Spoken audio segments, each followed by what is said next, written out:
Hey guys, it's Parallax Abstraction, and welcome to PXA Peeks at Lithium Inmate 39.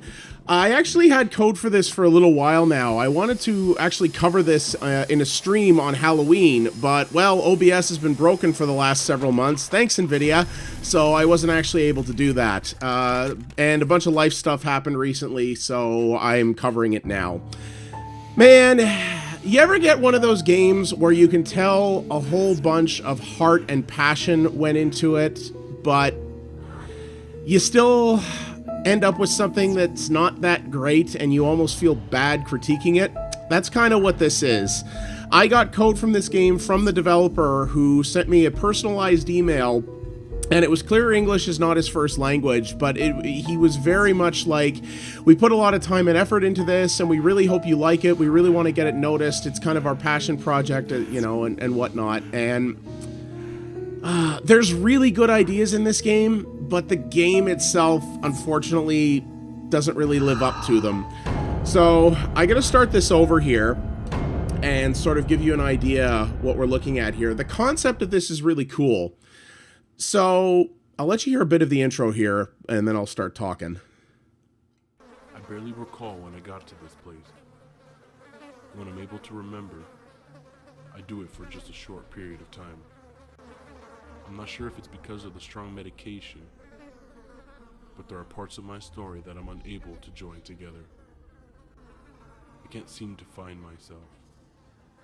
This is why when I find moments of clarity like this, I leave words tied to pieces of paper, not with the intention of telling my story. Okay, so you're kind of getting a little bit of an idea here. So this game actually comes to us from a small team in Costa Rica called Canu Arts, which was originally a web and multimedia design firm who decided to branch out into making video games a couple of years ago. And I always find that type of thing very interesting because there's not a huge game development scene in South America, and there's almost none to speak of in Costa Rica. That's one of the things the developer told me. I've actually been to Costa Rica, not in a long time, but it's a really, really cool place, and I was like, this is neat. I like to showcase games from, you know, new and interesting developers like this. And like I said, I could tell by his email that they really have a lot of passion that went into this thing, and there's some very cool core concepts to this. So, oh geez. So yes, I played this section before. I started over here. There are some jump scares in this. So this is the story of basically someone dealing with very severe mental illness, and it's really honestly quite fascinating. As someone who deals with, you know, I mean, in the grand scheme of things, relatively minor forms of mental illness myself, I have some, oh god, physics! Yeah, I have some depression and anxiety issues that I've been dealing with most of my life that I've talked about before, and this game, according to its description on Steam, actually is based on the monologues of a real mental patient, which is a... Whoop, jeez. Yeah, we'll get to that later.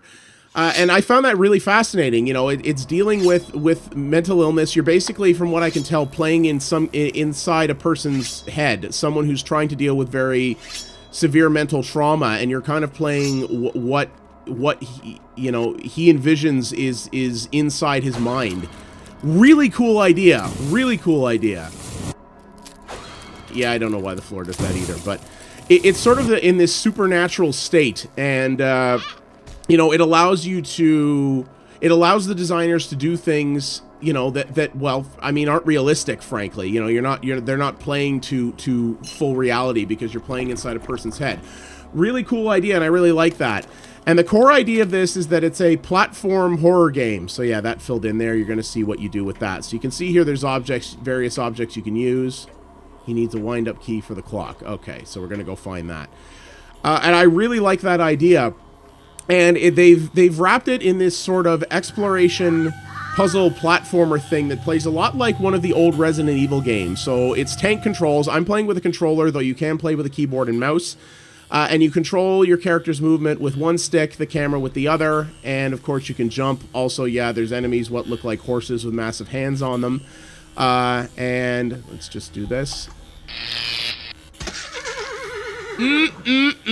Delicious. So yeah, your character here, your main character, cannot fight. So to deal with the various enemies in the game, you either have to use the environment and the traps to your advantage, or you have to do another thing, which I'm going to show you in a moment here. And your goal is to try to get through this person's story, I guess, and help him. I don't know what the ultimate end goal of this is, but it's to help him, I guess, sort of find either sanity or at least try to reconcile what's going on in his head. Really cool concept. The problem is that the game around it is buggy, janky, and just incredibly frustrating to play. It's got some cool elements to it. Like this modeling on your character here, I think is really, really cool. Your character is like some version of like a, I don't know, like a lemur or something like that, and it's really actually impressive. There's a lot of detail on him. I think he animates really well. You know, it's really, really neat. The environments, unfortunately, are very, very bland. They're going for this trope of using, you know, largely black and white graphics, but using red to signify things of import. And that's fine, you know, that's a well-worn trope, but it's a good one for this type of thing. I don't have a problem with that. But you can see here a lot of the environmental textures, a lot of the environmental objects, and later on, even some of the enemies just don't share the level of detail that your character does. So yeah, you see you can wind up clocks, and this gives you a timed version of this big badass here, which is the guy you can use to solve challenges that involve combat. So you see there, we broke that barrier, and he disappeared. Later on as well, which I'll show you here, he actually can be used to combat some of those horse guys as well, which becomes very, very critical. And you'll occasionally, you'll need to pick up the wind-up keys in order to activate the clock to do the things with them that you need. You'll have keys to actually progress through doors that you'll need. So here's the wind-up one down here. So there's a door here, what I can't get through. So we're going to go over this way. And yeah, like the environments, certain key things in this game, are animated and look very good. Other things look pretty rough. There's very major inconsistency. So you see there's an enemy over there. There's a clock here. I walked over that heart. You can see, while the monologues are actually pretty well translated, a lot of the tutorial stuff is not, because you saw there, he don't need this item. Yeah. Even the Steam page for this game doesn't have the greatest translation to it, though you get the idea. So the biggest problem in this is the camera, especially when you're controlling the bigger guy here. So you see, you find that heart pickup is to increase the time that this guy can be alive. So there's the thing, but this guy knows how to fight. But you see how janky that combat was. The combat is literally just you mash the X button and you hope to time it against the enemy's timing so that they end up dying. Wow, his lantern is freaking the hell out there. Okay, there we go. And you move on. So things like that. You know, the puzzles do get a little bit more challenging as you go. How you doing? But this is kind of the core idea. But yeah, the game's biggest problem, far and away, is the camera. It's constantly fighting you, especially when you're the big guy there. You probably saw how it was sort of freaking out and jumping all over the place. It's incredibly sensitive. And you see, it just doesn't flow very well. And unfortunately, a lot of the time, it feels half the challenge of this game is you fighting the actual game systems, which sucks a lot of the fun out of it. It's just not, you know, you want to experience the story and the core mechanics of this, which are not that complicated to begin with, but so many times in this when I've died, it's felt like it hasn't felt fair. It felt like I died not because I made a mistake, but because the game didn't do what I told it to do.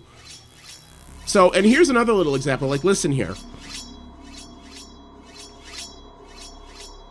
You notice how when you hear every one of those blades move, it always sounds exactly the same?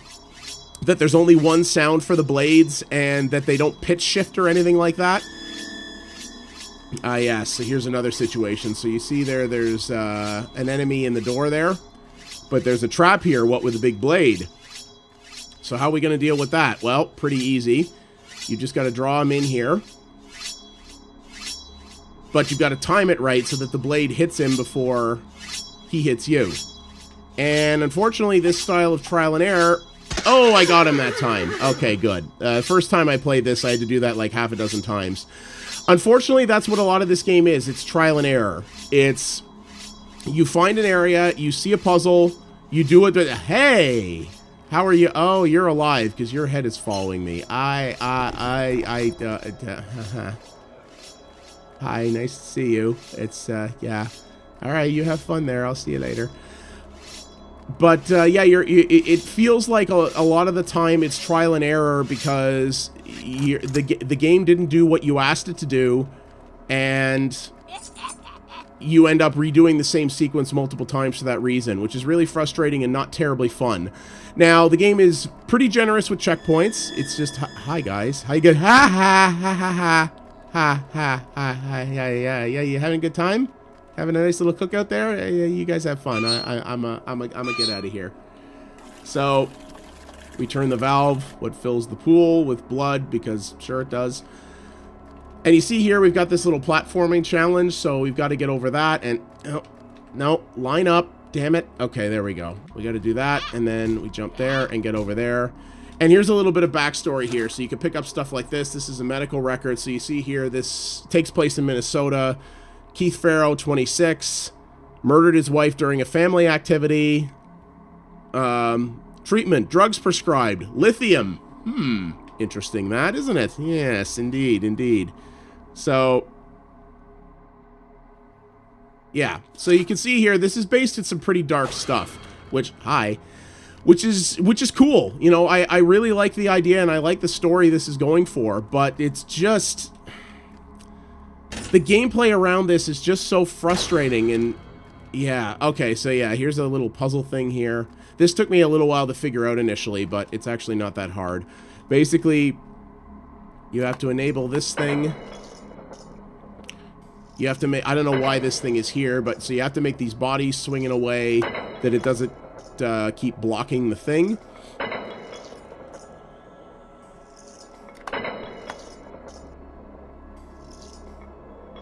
Wait. The last time I did this worked.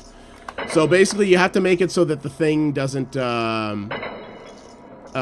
hit any of the bodies, and then you have to actually use this to kill a boss enemy, so that you can progress through the area.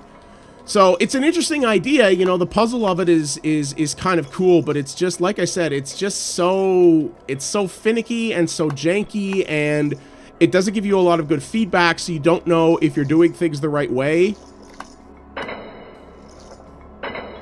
So, okay. I don't know why. I had it... I'm pretty sure... I could have sworn I did this right the first time. But, maybe not. There we go. So that's going through there. So now we gotta go bring the boss, which happens to be down this way. So you're gonna see an example here of an enemy that is not nearly as well detailed as your character is. So here he is here. Oh, aren't you a pretty looking fella? Oh, look at you. But you see there, like, just look at how low quality those textures are, you know? It's just, and it's jarring, to put it mildly. Oh, and now he's pursuing me, but the camera's fighting me, so... Alright, so we gotta go through here. Alright. And the way you draw him to the thing is you've got to time it right. You've got to press this thing. There we go. And I don't know why there's a PlayStation 4 prompt there, but... Oh, boy. You got owned, son. There you go. Chunky. Yeah, this game is dark. It is not for kids, most certainly. So yeah, this game is, I don't know if I mentioned it, this game is also on the PS4, so there was a button prompt there. I don't know why it prompted for a DualShock, but it did. So, but, you know, I know what that equates to on an Xbox controller. So... there you have it. But yeah, this is one of those things where I'm criticizing the game pretty hard, but I will also say it's a shame. Because to me, this doesn't feel like a game... Oh, shoot, I missed the key. This doesn't feel like a game where the developers just didn't care and just put in a crappy half-assed effort. You know, this isn't like one of those Unity Store asset flip games. I don't even think this game's on Unity. I think they actually use their own engine for it. But... It doesn't feel like that. It feels like a game that was made with a lot of passion, but either because the talent pool they have in Costa Rica is limited, or because maybe they ran out of time or money, they just couldn't get it to where it needed to be. And unfortunately, what you have is what seems like a really, really cool story and a really cool fiction, the kind of thing we've never really seen done before in a video game, and that I would love to see more of. I like to see the subject of mental illness tackled a little bit better. So I'll let you hear this part here so you can see sort of how this expands out. Today, I gotta say that I don't understand my reality, or who is preventing me from getting cured. I have to admit that I'm not sure if the traps that are stopping me have been placed by those horrible creatures, or maybe even by myself. I would really like to understand why my surroundings look decayed. I can't tell if everything I see is real. At this point, I'm not even sure if my deepest fears are unfounded, or if they are only traumas engraved in my mind from ages I don't recall. I don't know if they're my only reality because I see myself as a little creature, full of fears, defenseless against all this wickedness. So you see what I mean? I mean, the fiction here is really cool, but yeah, the mechanics have expanded out here a little bit, and it just gets more frustrating from here, because the puzzles get more complicated, but at the same time, you're still dealing with the same janky mechanics and janky controls and unpredictable enemies and things like that, and therefore the difficulty scales up, not necessarily because the puzzles are all that much harder to figure out, but just because, once again, you're fighting the system design of the game more than trying to figure out what's actually happening and what to do about it. It's not puzzle complexity that's the problem, it's that... yeah, the game is just not very well made in that regard, and it's a shame. I mean, because I got a review code for this game, I may actually, assuming it doesn't get way more frustrating later, I may actually try to finish this, because I don't think it's very long. There's 8 achievements in this game. I'm guessing it's 1 for each chapter, and this is already 1 chapter down, like and we haven't even been here for 20 minutes yet. So I'm guessing this game is only a couple of hours long. So I may actually spend some time and try to finish it, just because I really like the subject matter it's going for, and I really want to see it through. But even at only $10, which is what this costs, I don't know if I'd buy it or even recommend it. You know, if you like this old school Resident Evil style of gameplay, which is frankly something I think games have largely moved on from, but if you like that idea and you can live with a little bit of jank and you really want to see what this story is, maybe it's worth it for you, or worth picking it up on sale potentially. But I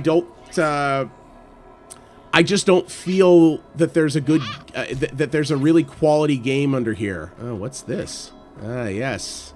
I can get a blade for my big badass guy here. Alright. Let's amp it up a little bit.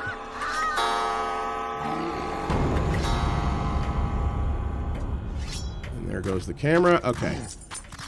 What's up, fool? Oh, look at that. Oh, you did, son. I have to admit, that is very satisfying, being able to come up to these guys and just pretty much just smack them like that is pretty great. I'm guessing I can't smash through this door, eh? I don't think so. Whoa. Ah, camera freak out.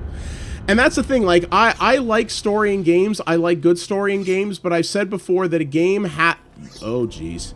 But I've said before that a game has to be a quality game first. You know, that's why I tend to...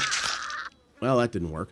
That's why I tend not to enjoy stuff that is, you know, frequently known as walking simulators. Is your story can be incredible, but if this is supposed to be a video game, and if you can't put a compelling game around it, then it's just an interactive movie, and that's not what I come to games for. You know, I come to games for good gameplay first, and if you can tie that into a good story, then amazing. The problem is this game has a cool story and is trying to be a game at the same time, but there's just so much jank and so much old school design in it that it makes it more frustrating than anything else. It's not fun to play, and while I kind of do want to see the story through to the end, it's just, again, it's not a compelling game, and there's too much frustration in it for that, and I don't know if I can recommend it based on that. Unless you're someone who just really wants to see the story and is willing to put up with jank for that. And if you are one of those people, hey, good on you, you know. Okay, I didn't expect to see that, but that was all right. I guess I have to hit him in a very specific way to make that happen. So the interesting thing is, too, here, right? Like, you see I'm done with this guy now, but I can't actually... Okay, I guess I could walk through there. I was going to say, there's no way to actually back out of the combat scenario. So, I'm kind of like, well, all right, now what do I do, right? And there's situations like that. Now, we also have this problem here where this door is locked, but I don't have a key. It looks like the key's over on that side, but I don't think I could get through there, so I don't know how to figure that out, so... Yeah, like I said, because I got... Why is he waving and not walking? This is new. I don't even know what... Okay. I'm actually pulling back on the stick right now, but he's walking forward. So, yeah! You know what I mean, right? Yeah. Oh, there's the... Oh, I see. There's a key up there. The horse head's in front of it, so I bet I gotta activate him and pull him over one of those mines, right? And you see just things like this. Like, look how slow he's traversing this thing. And you saw earlier in the game how slow he climbed the ladder. Like, little things like that just... There's no reason for it to be that slow, but it just... What? Jeez! Okay. Well, didn't expect that either. But you see, just little things like that just make the quality of life of this thing just frustrating. You know, like, there's no reason it needs to be like that. And again, it makes it feel like you're fighting the game more than you're fighting the battles of your character. And it's a shame. It really is. I may try to see how far I can get in this just because I really want to see this story through. But I don't know if I can recommend this to people. Even at $10, which is a pretty low price. I really don't know. Okay, trigger, you fruitcake. Damn it. And you see, like, just trying to get him to trigger accurately there is difficult and things like that. Now, anyway, I'm kind of repeating myself here, but yeah, I don't know. I really like the core idea behind this. I like the passion that went into it, but the game itself is just, I don't know if it's worth enduring the game to see that, but I'll leave that to you guys to decide. And I do hope that Kanu Arts manages to survive and make another effort, because they clearly wanted to do something different, and I applaud them for that. I really do, and I applaud the passion that went into this. You know, like I said, I almost feel bad critiquing this game so heavily with how the developer approached me with it, but you know, I can still be an impartial critic, and yeah, their passion doesn't make up for the problems that this game has. So, yeah, that's Lithium, Inmate 39, developed and published by Kanu Arts in 2016. It is available on the PC on Steam for $10 US. It's also on the PlayStation 4, I'm guessing for a similar amount of money. I don't know how well the game runs there. I didn't get review code for that. Despite the very limited amount of options on the PC, I mean, it runs fine on my computer, but I'm also on a beast of a machine. So I don't know how their engine scales to the PS4. You'd have to buyer beware on that or look up some other videos. But yeah, really good ideas, really good core idea for a story, but I don't know if the game lives up to it.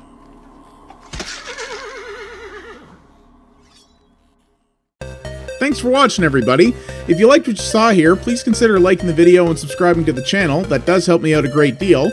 If you want to watch something else, check out the videos on screen now, and don't forget to follow @PXA Media on Twitter to find out about new stuff first.